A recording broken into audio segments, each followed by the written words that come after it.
Hi guys, I wanted to make a bit of a different video today talking about my Vivienne Westwood collection. Now, I'm definitely not known for fashion, so me having a Vivienne Westwood collection might come as a surprise to you. But in my late teens and early 20s, I was obsessed with Vivienne Westwood. It's been so long since I owned any new pieces that I've no idea if they still come in this strange capsule box. Now it makes sense to start with where it all began. This is an orb necklace that I received for my 18th birthday, which was scarily 18 years ago. She's missing a gem and she's quite tarnished on the back. But I think she's looking good for 18. Chain could also use a little bit of love. I was also a heavy user of Vivienne Westwood perfumes, which is why a lot of my chains and pendants became quite damaged. My small glass orb, I remember discovering Vivienne Westwood through a J-Rock magazine. Featured the visual K-band at the time Alice 9. They became a bit more poppy as they got more mainstream, but a bunch of the members were wearing orb necklaces, and I remember thinking, those look so cool, I need them. And this was in probably like 2004. So of course I needed an orb of my own. I eventually got one gifted to me in maybe 2007. This diva is showing some kind of wear and tear. She's also missing a gem. Chains used to be much chunkier. She's an icon, she's a staple, I love her. Next up is my only golden piece. I actually traded this with a friend that I met at university. I believe my side of the trade was a Vivienne Westwood scarf. And I love this so much. Again, it's my only golden piece, so whenever an outfit called for gold, she was always out. Actually, tarnish-wise, the golden one survived much better.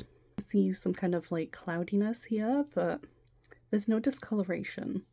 I think this piece only survived in my collection because it was the last piece I recall buying. I remember picking it up from the Leeds store. And I do feel like I swapped its chain with a different necklace, so who knows if this is the original. This is definitely a piece that doesn't really feel special. I don't know if I'll part with her eventually, but yeah, she was the last piece I ever purchased. Now this last one is kind of gaggy, I guess. So we have here a Tokyo stamp necklace. I struggle so hard to find information about this collection online, but I remember it so vividly. It released in 2009. There were stamps available in flagship shops of every country where Vivienne is available. So I did at one point also have the London stamp, but I've parted with that one since. Now, technically, you would have to go to Tokyo to buy this necklace, and ironically, just the month before this released, I had actually been in Tokyo. And whilst each country's stamp was only available in its respected country online, if you placed an order at one of the flagship shops, you could actually buy a different country's stamp. And so I believe it was through the World's End store that I was able to get hold of a Japanese stamp from this collection. Just show you on the back here, Vivienne Westwood Tokyo. Now, there was only 150 of each design produced, and this is number 143, which is very cute. I don't think I've ever even worn this piece because it's just so incredible and special. It's definitely something that you'll have to pry from my cold dead hands. I'm not even sure how much it's worth because, again, I just can't seem to find information about this collection. And it's definitely real because I still have my receipt.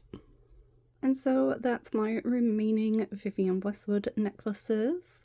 In the past decade of my life, I've had quite a complicated relationship with fashion, and so unfortunately I do not wear these pieces anymore. But as you can tell, most of them are special to me in some way, so they've stuck around, and I'd love to find a way to display them. But yeah, if you're a Vivienne collector, let me know what you think. Tell me which was your first piece. I'd love to know. Okay, thank you. Bye.